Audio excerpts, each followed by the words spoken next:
Top of the morning to you guys, and welcome back to more Beacon Pines. Let's do this. Auto thump of quick steps exiting the house. Oh wait, Looked down. This isn't yeah, for some we people, and- saw this. Well, back to the. Yeah, okay. No, freak. They'd run the Freak. classic good cop. Okay, so we're gonna go back to this part, and this time we're going to choose Rumble instead. Luca began to respond, but the sky answered for him as the clouds above began to rumble with ominous thunder. There we go. You sure we can make it home before the storm kicks off? Luca surveyed the roiling clouds. I'd say the odds are good. Maybe you should stay here and I'll just make a break for it. At that moment, the heavens opened up, unleashing torrential rain. Care to recalculate those odds? Hurry inside, you two, before you catch a cold.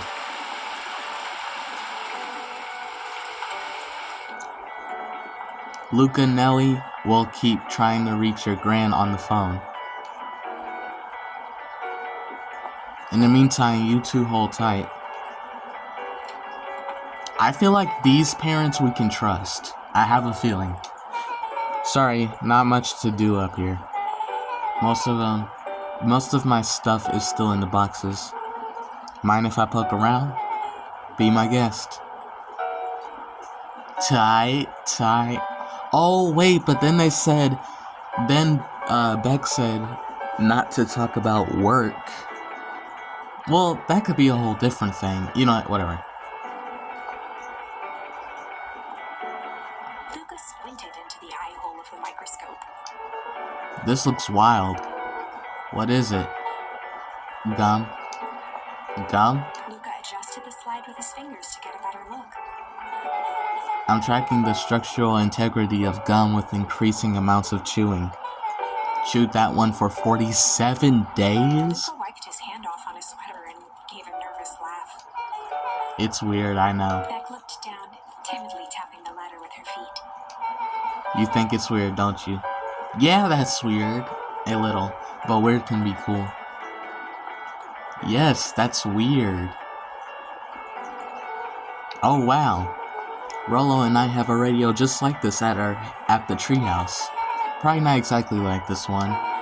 My mom and I tore the whole thing down to the bolts. Fitted it with some state-of-the-art vacuum tubes. She seems pretty awesome. She gets carried away sometimes. I think she feels guilty for working too much. So when she does have time for me, she showers me with high-tech overcompensation. Luca flicked at one of the toggles. I bet you can get all sorts of stations on this. Not out here in the boonies. You wouldn't believe the stuff I could pick up back in the city. But around here it's all farm reports and static. Oh, shucks. Luca bent down to examine the bouquet of wilting flowers. Judging by the odor, they were well past their prime. Ooh, we got a new word. He flipped open the attached card. Happy trails from Coach Walker and all the Fairview Condors. Boy, you weren't kidding about poking around, huh? Oh, sorry, was this from your old school? The most recent one, yeah. Some schools gave me going away cards. Some did flowers. When they're really trying to feel good about themselves, they do both. So you've moved a lot. Yeah, that's the thing, having a brilliant parent. They're always a better job somewhere else. These flowers would last longer if you put them in some water. That's the sort of thing I would do if I cared. Well, you cared enough to keep them is all. Luca, can I ask you something? Of course. Dang, didn't that hurt? I'll be honest, that hurt more than I expected. Well, at least you looked cool doing it. Beck took a moment to watch the rivulets of water running down the window. Do you ever feel alone? Like even when people are around? Well, Rollo can be pretty absent-minded sometimes. I'm serious. Does it ever feel like your family doesn't care what you want? Didn't used to feel that way. I know Gran loves me, but sometimes when she looks at me, it's like she's looking at a problem. Luca took a deep breath, exhaling slowly. I know the feeling. How do you deal with that? I guess I haven't yet. But one thing my dad told me when I was little, don't hold a grudge, especially against yourself. If you try to hold it all in, you're gonna pop. So then what do you do when you don't know what to do? Dad never got to that part. Something I figured out on my own, though. You gotta do something, anything. Here. What are you doing? I don't know, something. We're gonna register our complaints with the storm. Listen here, you miserable universe. Stop jerking me around. I just want things to go back to the way they were. Everyone tells me it's gonna be alright. That things are gonna change. Luca let out a feral scream that echoed into the night. Every time something changes, everything gets worse! Screw this town! Whoa. Let me try. Moving sucks! I hate it! I hate that! I hate it! Why can't I just deal with it and be happy for my mom? Why can't we just stay somewhere? Her voice dropped to a trembling whisper. I just want to be a normal kid. Beck brushed off her shirt and straightened up. There.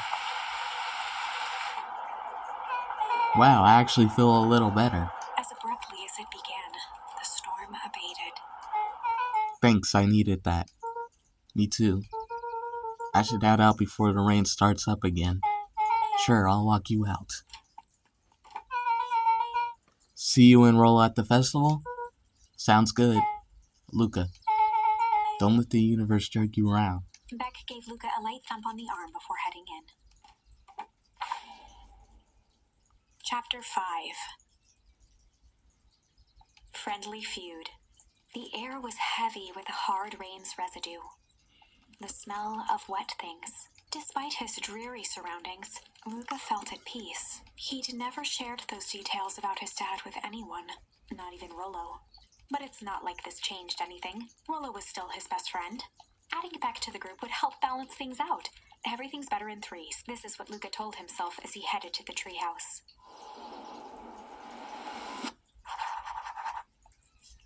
Okay, and now we're not gonna see those people talking because it's too late. And she's about to tell us everything. She's about to tell us about our grandma. Hey Don, tracking down a lead? You bet. I heard a juicy new rumor. Turns out when Sharper Valentine died, he left behind a peculiar last will and testament. Peculiar how? He didn't just give his kids inheritance, there were conditions. Like what? The document stipulated that Harris had to take on a child as a reward.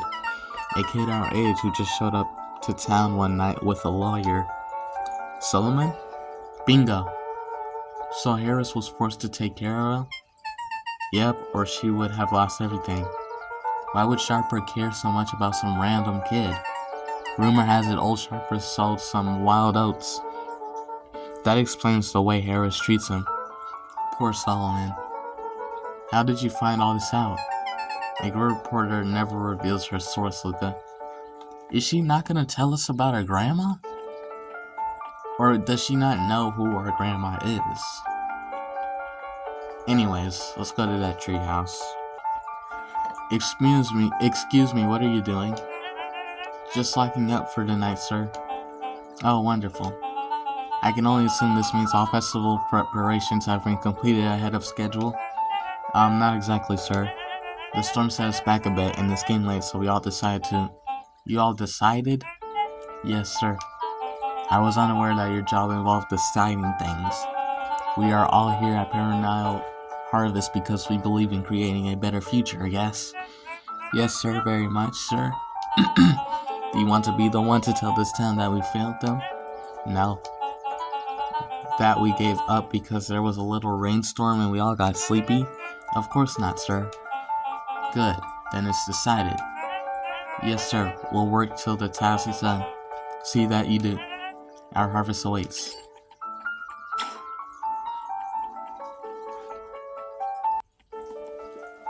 Rolo, are you still up there? I'm sorry, Rolo isn't accepting visitors at the moment. Come back never. Luca had only ever heard him speak in this stiff yet gentle tone a few times, and it always meant one thing. You're upset? Oh, what makes you say that? Maybe because my best friend abandoned me for no reason? I didn't abandon you. I'm just a little late. Rolo scoffed. The rain held me up. Liar! You weren't even home. What? The storm got bad and I got worried. So I went looking for you. Imagine my surprise when I made it to your house and you weren't there. I hadn't made it back yet. I'm not a fool, Luca. It doesn't take all day to deliver some jam. No, the storm rolled in out of nowhere, and I got stuck after dinner at Beck's. Luca stumbled on his words, knowing he'd said too much. Beck? Dinner? What the heck is a Beck? She's a new kid in town. She's actually kinda cool. You'd like her. She needed help convincing her parents that she made new friends. New friends? I spent all day waiting for you! And you were off making new friends! It's not like that, Rolo. You know, while I was waiting, I made some upgrades to the mission control. It was gonna be a surprise, but you took so long. The storm knocked it all down. Just like I knocked down our friendship! What does that even mean? Luca became instinctively angry in response. Both boys were now shouting across the distance. It means you're a bad friend! You don't care about me! Of course I care you! You ass! I knew I'd get in trouble waiting so late for you! But I gave my word! Cause that's what friends do! Oh wow! What a noble sacrifice you made! Easy for you to say! Your grand doesn't even care! You can stay out as long as you want! And you wouldn't even get in trouble! Seriously? You're acting like I chose this? If that's what you think, then maybe you're the bad friend. His tone changed to a calm, yet more intense anger. Maybe Pa is right. Stones bring more than water. This one brought out the real Luca. Stop quoting your Pa's nonsense like it means anything. Yeah, well, at least my Pa's still around. The words Damn. hung in the cold night air. Rolo's stomach dropped, knowing he'd crossed a line, but it was too late. Luca, Good night, Rolo. Dang it.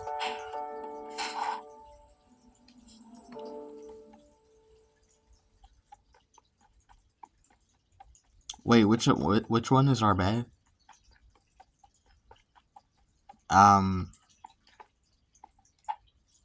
What are we supposed to do? If Rolo thinks I'm still going to the festival with him, he can shove it. Okay, so we're just in here. What are we supposed to do?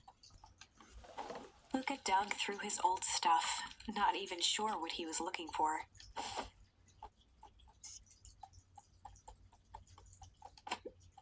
Rolo. What a jerk. Call me a bad friend.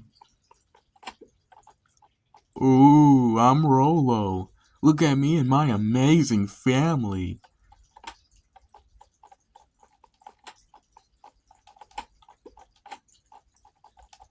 Hold up, this is kind of fun to kick around, actually. I guess I'm never supposed to make new friends. Weep. Luca? Gran cooed gently from the hallway. You slept straight through breakfast. Luca, are you alright? I'm fine. Just don't feel like getting up yet. Okay, I'll leave this oatmeal by the door. I've got to run out and take care of some things. Okay, I'll be back later to check in. Sure. Luca just wanted to be alone. He waited to hear the sound of the front door closing.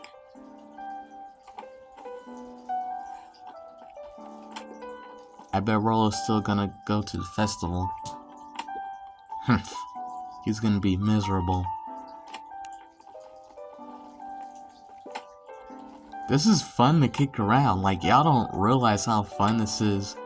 Literally just kicking this right now. Okay, let's go. If Rollo... Wait, what? Do I just go back to bed? Dozed off again. Luca, I see you didn't eat your oatmeal. Wasn't hungry.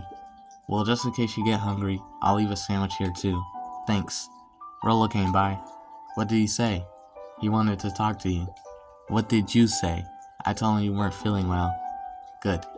So your plan is to just sit in your room all day? Pretty much. Well, I need to pop away again for a minute. If you decide to end your pity party and go outside, I think it'd do you some good. Noted. Lucas still couldn't bring himself to go out. Besides, if he ran into Rollo, he'd have to actually confront the situation.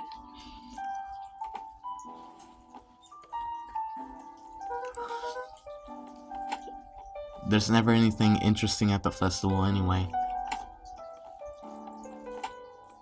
Guys, okay, you know what, let's go. Oh wait, what? We kicked that over there? Why is that a soccer ball icon? Right there. Okay, wait. Can I even hit that? I don't even know. I might not be able to even make that. Never mind. The Adventures of Hank Atomic. The complete first volume. Luca carefully opened the cover and began to read. Rollo had received it for his birthday, a special hardcover edition with behind-the-scenes commentary and bonus art. Rollo cherished it, but asked that Luca keep it at his house. Luca wasn't sure if it was because Rollo didn't trust himself with it, didn't trust his sister around it, or just wanted an excuse to come hang out at Luca's more often. Whatever the reason, Luca didn't mind, but it had stayed right there where Rollo had stashed it ever since. Now, at the foot of his bed, Luca lost himself in the pages. He'd read it all before, but at this moment, it somehow felt sentimental. He was well into issue number 5 when he heard soft footsteps from the hallway. Luca, another little friend came to see you. A girl named Beck Modewell. She said you met yesterday. What did she say? Is she here? She was just dropping by. I told her you weren't taking visitors today. Oh, she seems nice. Yeah. You had a fight with Frollo, didn't you? Can I come in? Maybe later. Alright then. I'll leave dinner on the kitchen table, in case you want a bite before bedtime. Without realizing it, Luca had pouted away the entire afternoon. He once again felt the weight of it all, and allowed his weary eyes to close. Luca stood in a vast black expanse. He looked up at his father standing beside him. Walt was working a straw at the bottom of a fountain glass, trying to collect the last bits of milkshake. Dad, where are we? Taking a final loud gurgling sip. His father peered up from the glass. He jangled the straw playfully with a warm smile, then lifted the empty glass as if to point into the darkness. The source? Luca's eyes followed his father's gesture in an instant.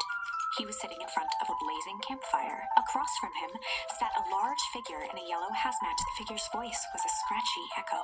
Well, if it isn't the man of the hour. Make yourself comfortable. Luca held his shivering hands over the flame to warm himself. It doesn't work that way here. Their yellow-gloved hand pointed to the base of the flame. It's a cold flame. See? Luca peered at the base of the fire. It wasn't wood that was burning.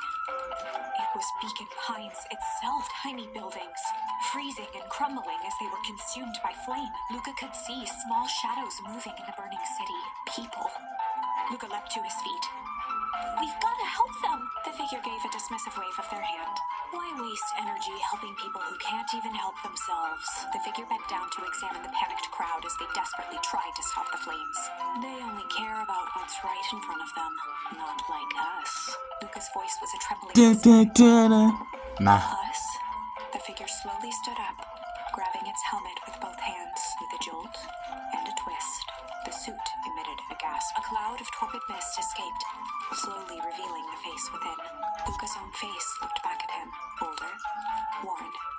The sensation was oddly familiar, as if he'd caught his own reflection by surprise in the mirror. The doppelganger smiled. I tried to help once. He gestured towards his face. And all it got me was this. Luca staggered back. You aren't me. Luca felt a hand catch his shoulder. His father was there again, beside him. Every choice sets us on a path. This is the end of one of your paths, son. Luca watched his older self shake its head ruefully, its face twisting into a cruel whelp. Dad, if you wanted him to see this, far be it from me to disappoint. Luca watched in shock as the figure took a confident step forward and plunged into the flames in a flash of cold light. He was gone. What does all of this mean? Luca felt a reassuring squeeze on his shoulder. Just remember, why we choose matters just as much as what we choose. Luca woke up to see a hazy figure at the foot of his bed, silhouetted in the morning sun. Mom? No, dear. It's only Gran. Luca rubbed his eyes. The kind, concerned face of his Gran came into focus. How are you feeling? Fine. Anything you want to talk about? I don't feel like talking. That's just as well. How about you sit there and listen a bit? Whatever you and Rollo fought about doesn't matter. But Gran silenced Luca with a gentle pat on the leg. Fights between friends happen. What was said doesn't matter. The important thing is that it's not the last thing you ever say to each other. But he said stuff about Dad. Well, do you think he meant it? No. He was just mad. And did you mean any of the things you said to him? No. Good. One must appreciate friends in their best moments and accept them in their worst. Except, now get your little butt out of bed. The festival's today. You don't want to miss that, do you? I guess not. Seems like a good opportunity to make amends with Rollo, doesn't it? Luca gave a reluctant nod. Something's about to happen today. This whole time we've been waiting on this festival and stuff. So buy him a corn dog and apologize. But he's the one that... What did I just say? Buy him a corn dog. That's a good point. Everything's better with corn dogs. I need to get going now. Get some last minute festival business got some last minute festival business to take care of. I'll come find you at the fountain a little after lunch. Alright. I love you, Luca. I love you too. Luca took a deep breath.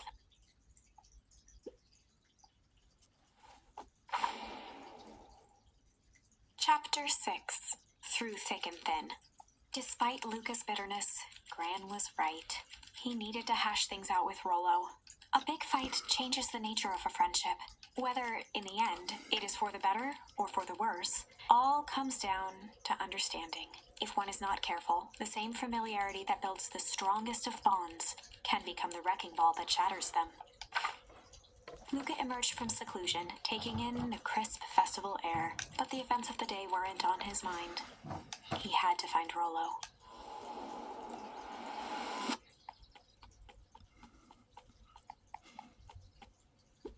There you are. Luca, Rollo wanted me to tell you something. What is it? Roxy rolled her eyes, shaking her head. A space adventure through, though you needn't buy it. If you be brave, go somewhere quiet. Roxy, I don't. It's a riddle, Luca. My goofy little brother wants you to find him. Luca looked down and kicked at the dirt. Look, I know you two had a fight. The only thing more annoying than my little brother is my little brother without his best friend. So I'm doing him this one favor. Now I need one favor from you. Whatever it is that went down between you two, squash it.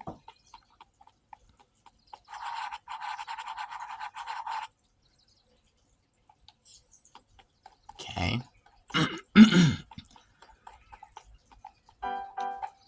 A space adventure, though you needn't buy it. If you be brave, go somewhere quiet. So, maybe around here? Is he in the treehouse?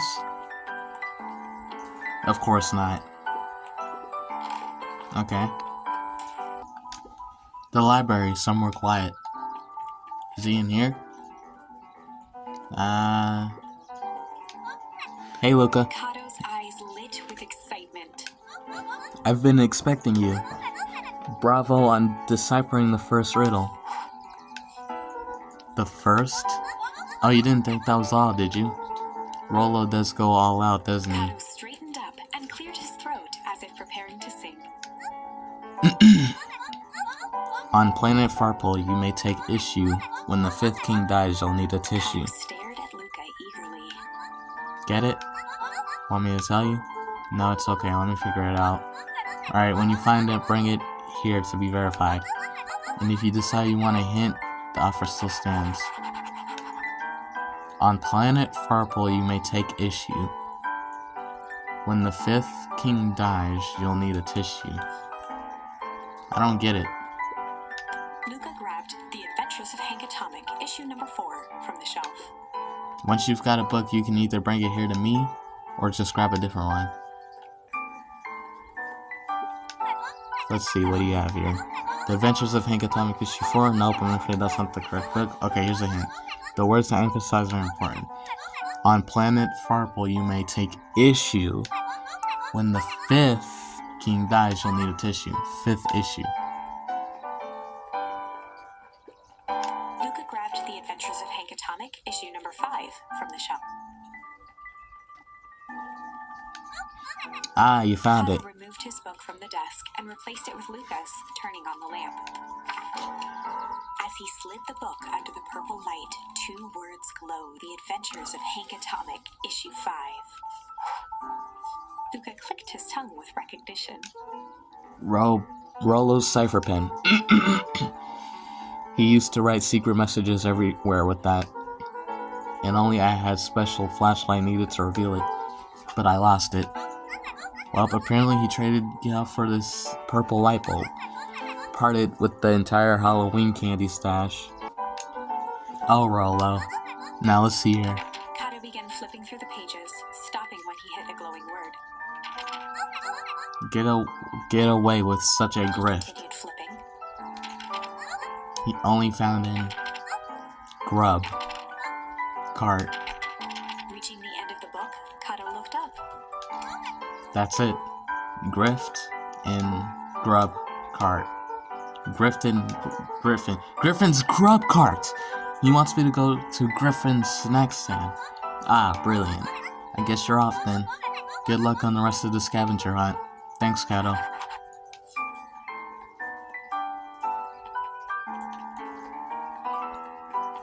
Alright. Hey, Griffin. Did Rollo came? Before Luca could finish his sentence, Griffin handed him a corn dog. Oh, that's it? Bought and paid for, enjoy. I thought there was supposed to be a riddle or something. Luca shrugged, taking a sizable bite out of the corn dog. Yuck. It's cold. Oh yeah, that's been sitting here for a while. Rollo wanted me to be sure to give you that one specifically. Well, that's just... Luca tongued at his cheeks, feeling something rough between his teeth. He reached into his mouth and pulled out a slip of paper. Oh, come on. He shook off the bits of corn dog to read the slip.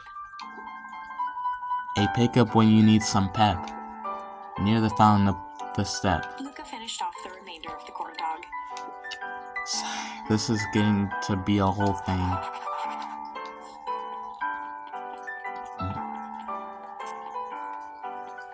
So some with the fountain.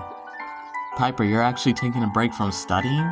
I wanted to see what all the festival fuss is about, but I can't help but notice you still brought your bag full of books. Luca backpacks can carry a lot more than just books. True. So what you got in there? Books. So, some with the fountain.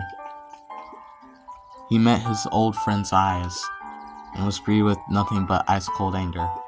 Heavens, this is no time for fractured friendships. What? A pickup when you need some pep near the fountain up the step. Oh!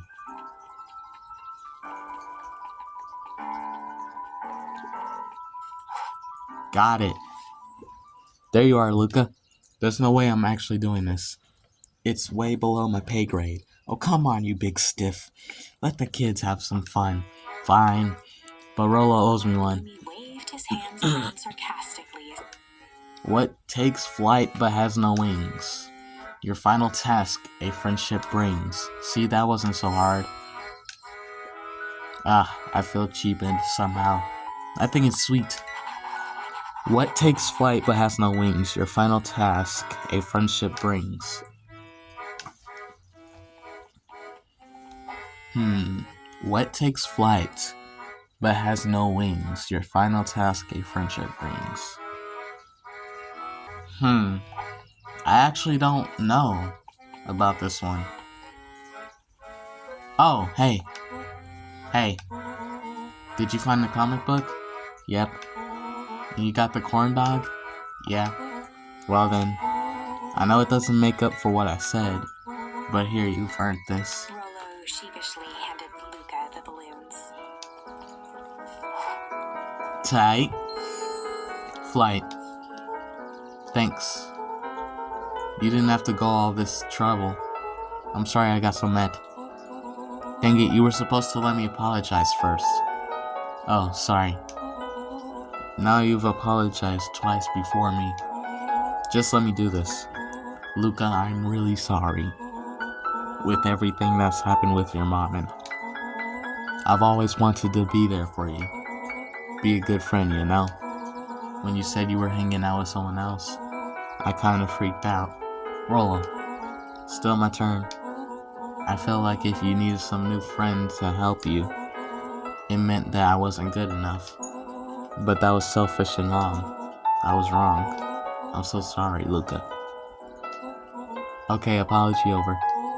You can talk now. Luca threw himself at Rolo, hugging him as tightly as he could. Rolo, I don't deserve you. I don't deserve you either. That's why we deserve each other. So, what else do you want to do today? We could snoop around and try to find some info about your mom.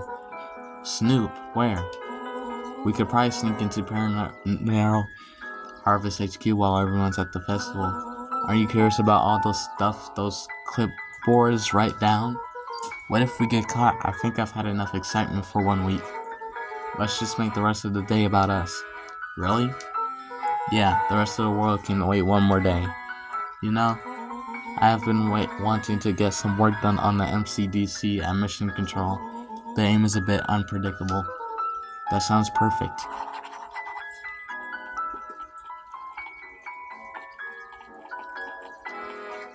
Okay. Haha, every single time, yep. Wait for it. Unexplained sound once again noted. Like clockwork. What a bunch of drones.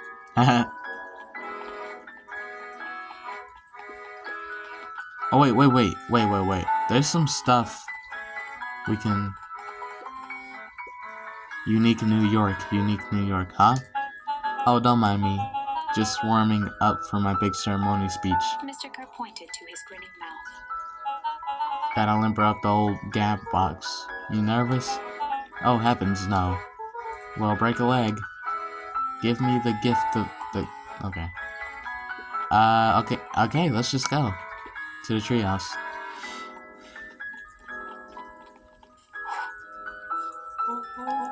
Oh, I almost forgot. I ran into your gran this morning. She asked me to give you this. Rolo handed Luca an unopened letter. I'll wait for you inside if you want to read it now. A letter? Luca, for you to understand, if I am honest.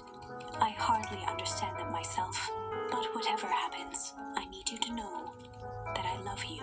None of this is fair to you. You have already lost so much. We both have. I wish there was a simpler way forward.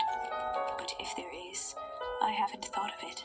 God knows I've tried everything I've done. I did for you. I hope someday you can accept that. Love, Gran. I love you too, Gran. Luca folded the paper into his pocket and headed up the ladder. What's up with the letter?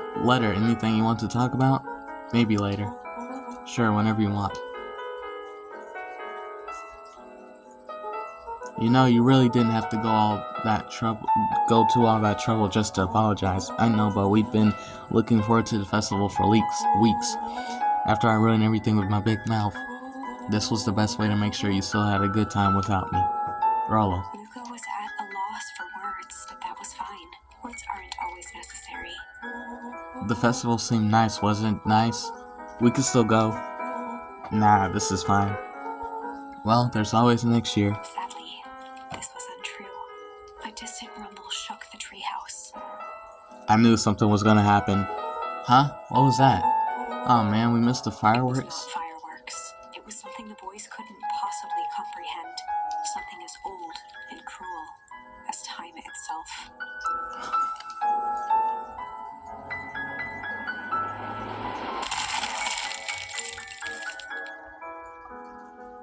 Oh! My gosh! A shockwave of cold tore through the room. A bitter, unfathomable chill. Before they could react, it encased them in ice. Two boys, reunited by friendship, only to be cruelly separated by a malevolence beyond reason. And so, our story ends on this melancholy scene in a silent Are we treehouse serious? turned statuary. In a town brought low by its secrets sits a pair of friends, alone, together, for the rest of time. The end. Bro. No, that can't be the ending. It simply can't. I won't accept it, and I hope you won't either. There are more endings, more possibilities. I can feel it. We are just going to have to sort through them all until we find the one that fits. You have got to be kidding me. Okay, we still have... Okay, we could go back to this. We could run the classic good cop, hard cop interrogation. Classic good cop, hard cop interrogation. Rollo brandished a steely gaze. I've got this. Read about it 100 times. Rollo swaggered past the chair which propped up the slumping Hiram Tolliver. Without even looking at his captive, he began with a long, blustery drawl. Well, Mr. Tolliver. Mr. Tolliver remained motionless. Rollo spun around to face him. He'd clearly expected to rouse Mr. Tolliver with his booming voice. Mr. Tolliver? Beck and Luca gave each other an unsure glance. Rollo slammed his fist on the table. I said, Mr. Tolliver! He grabbed the table lamp and beamed it onto the unconscious face. Mr. Tolliver groaned and slowly lifted his head. He recoiled with a muddled, weary squint. What in the world? The chair wobbled as he attempted to straighten up. Who? Who's there? Tolliver could only make out rough shapes through the glaring light. With a gruff tone, Rollo hoped to both conceal his voice and intimidate. I'll be asking the questions here, punk. Now hold on, let's just calm down. Oh, I am calm. Calm as a carrot in dirt. As for you, looks like you're sweating. The doubtful expression on Beck and Luca's faces transformed into awe. We can do this my way, or... Well, let's just say I've never needed another way. Rollo, hitting his stride, was now channeling every detective trope his memory could recall. He slammed the table again. Now dance! What? I don't even... Mr. Tolliver's voice became desperate. He was nearly in tears. You've tied me down. How on earth could I dance? Dance with your mouth, punk. Spill the beans! What are you doing poking around this house? I'm here to help Juniper, to make sure everything's ready. Oh, so you're in cahoots with Gran. Gran? Mr. Tolliver was in a daze, now more confused than ever. Gonna help her blow up the festival, eh? Blow up the festival? Good He lord. shook his head, feeling more and more dizzy. No, you've got it all wrong. Where is she now? She's headed to the source. Source? What's the source? It's where His voice faded to a whisper. the town began. Where it all began. What is Operation Sparkplug? With that, Mr. Tolliver passed out cold. Rollo swung around with a repentant grimace. Damn, Rollo. I think you went a little too hard on him. What did he say about the source? It's where the town began. We need more information. Yeah, but we'd better not push Mr. Tolliver any farther. Is there anyone else who might know more? What about the History Museum? It just got set up for the festival. Nah, that tent was put up by the Valentines. Everything they do is just a bunch of fluff to glorify themselves. Is there anything more reliable? The library. If there's any information about the source thing, Kato can help us find it. Let's go get some answers.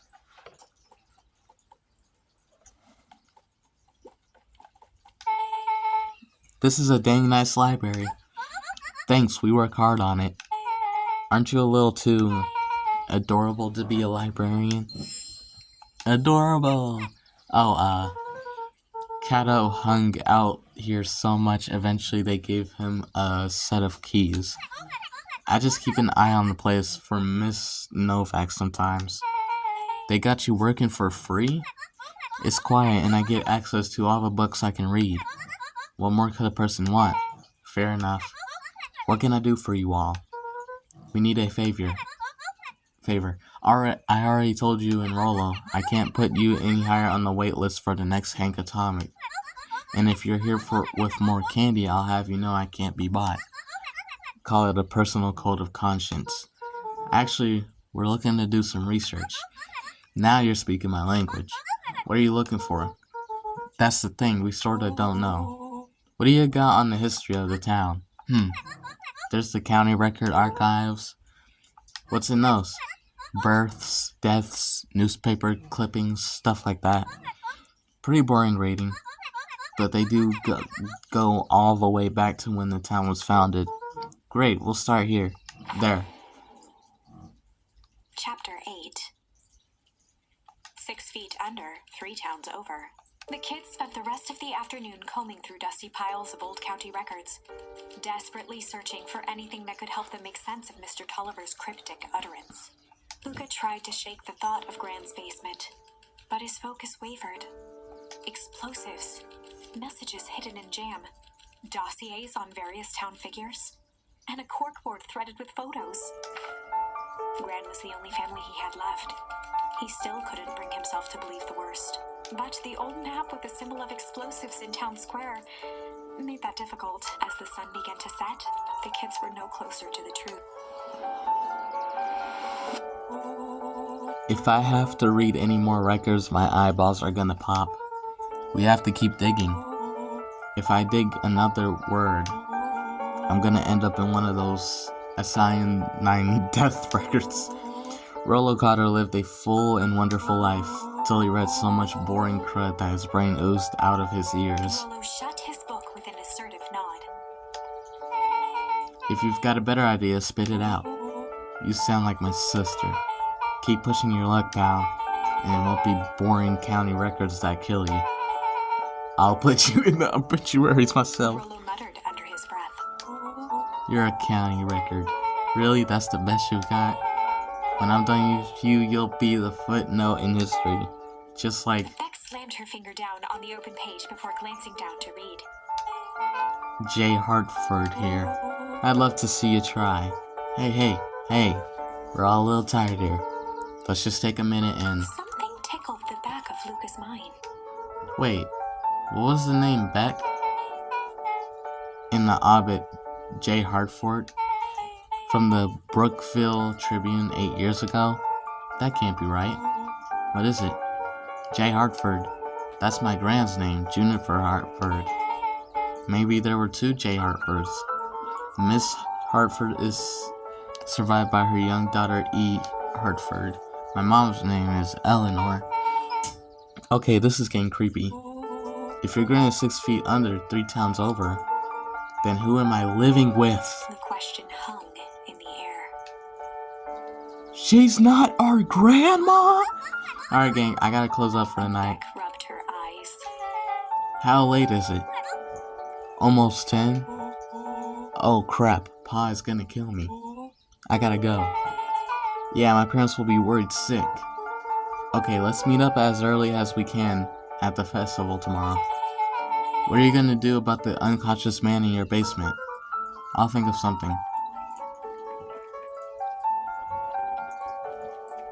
Luca's heart was pounding as he approached the house. If he was lucky, Gran, or whoever it was, hadn't gotten back yet. And of course, there was Mr. Tolliver tied up and unconscious in the basement. Dealing with him would be the first order of business. Luca shook out his arms to calm his nerves before entering. Oh god. He held perfectly still, tempering his breath, and listened closely. She was asleep. His only hope was that she hadn't found Mr. Tolliver before dozing off. Check on Mr. Tolliver in the basement.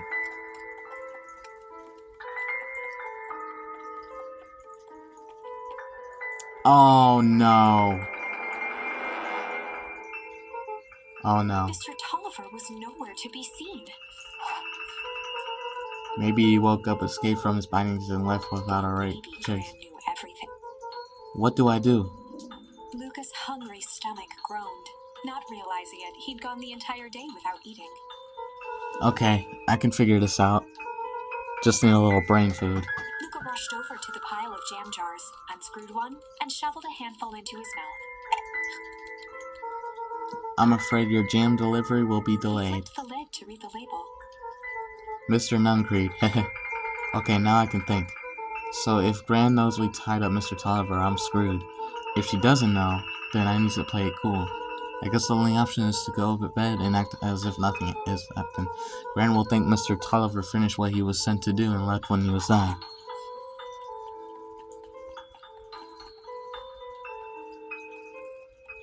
Bro, get me out of here. Get me. We still need to close this. Because if she sees that open, we're cooked.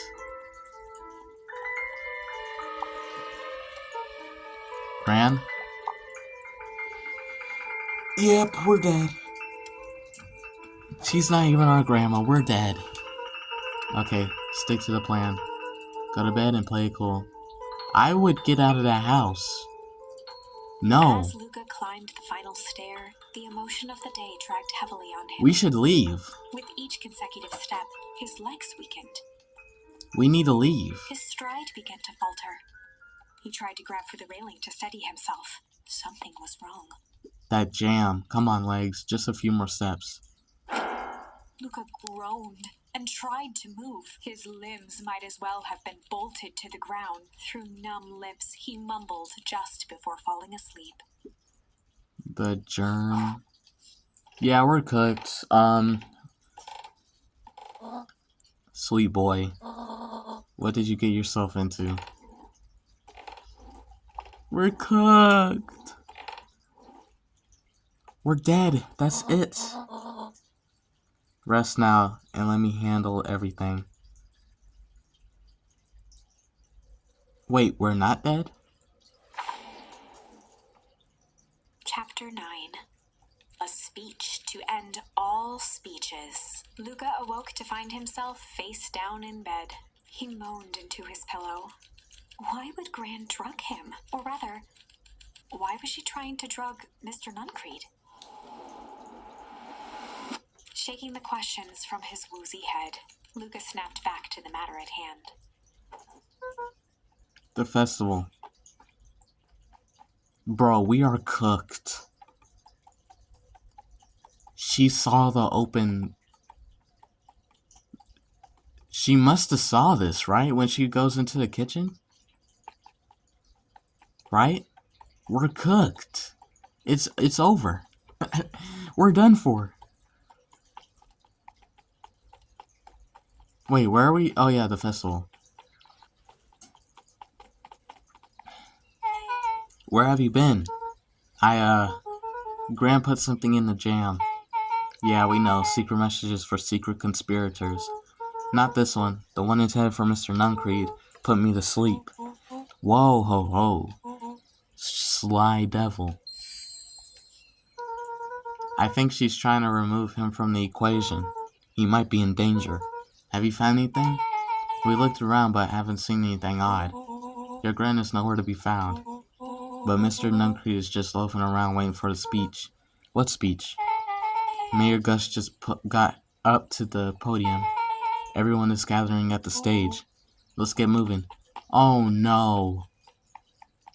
Oh no. Augustus Valentine nervously wiped his brow. Is this thing... hello, Beacon Pines. I'm Augustus Valentine, your mayor, and I suppose you already know that. Oh yes, before you get started, I just wanted to take a moment to recognize someone who couldn't be here today. This town wouldn't be where it is today without my father, Sharper Valentine. So I thought we could begin with a round of applause befitting such a great man. Even that's more than old Codger deserved. Gus cleared his throat and awkwardly loosened his tie. Right, where was I? William Kerr bounded on the stage with the energy of a preacher at a big tent revival. Gus Valentine, everyone. He gave Gus a hearty slap on the back and motioned him off the stage. Let's hear it for our mayor. Dude, what a great turnout. Aw heck, I didn't prepare anything, but I suppose I could say a few words. Would be a shame to waste such a beautiful podium. Mr. Kerr pulled a big stack of note cards out from his vest. Community, conviction, commitment. These are the things we celebrate at Perennial Harvest. For us, these are the pillars of the bridge to a better tomorrow. But I think it's time to add a new pillar. Change. Change is a powerful thing. It's inexorable, unavoidable, undeniable, and I am daggum thankful for it. Change is the reason we're all together today. It's hard for me to believe that it was only 4 years ago when fate brought me here. A simple business trip which brought me to a small town which would change my life forever. Mr. Kerr took a moment to survey the crowd. You know what? He wiped away a single tear. From the second I set foot in Beacon Pines, something about this place had held me captive. You see, change represents opportunity. It represents potential. It was the change that helped me recognize the potential of this place. To see that the people of this town, despite suffering great loss, still held on to things that made them special. He thumped the podium to emphasize each word. Community, conviction, commitment. Change. Mr. Kerr nodded confidently, biting his lip. The crowd was silent, in rapt attention. Fate made a perfect match that day. Nothing is more important to you all than community. And Perennial Harvest is a community first and foremost. Mr. Kerr methodically made eye contact with each section of the crowd. The only way you made it through the foul harvest was an unshakable conviction. A conviction that a better tomorrow was just over the horizon. Perennial Harvest was founded on the conviction that we are that horizon. This festival is a symbol of our commitment to each other. His voice began to build to a crescendo. We now walk hand in hand into a future we will shape together. And that is what change is all about. Grabbing the future by the scuff of the neck and making things happen. Change is a choice. I am tickled pink that we will all be making that choice together. How great is that? Just imagine what we can accomplish. Oh no, we're all about to freeze. What was that? The crowd began to look around nervously. Don't worry, a little thunder isn't going to ruin this day. Everyone remain calm. Mr. Kerr quickly flicked through his note cards. Where was I? Through all of my travels, I've learned one true thing. One always reaps what they sow. We have all planted a lot of good in this town, and so it is with a happy heart that I can proclaim, He raised his hands up to the heavens. our harvest awaits. Yep. Froze the whole city. Oh my. At that moment, a A merciless wall of impossibly cold air ripped through the crowd, instantly freezing everyone. I'm and running out of everything. time. Oh my gosh, dude. Well, I hope you guys enjoyed this. If you did, you already know what to do, and I'll see you guys next time. Goodbye.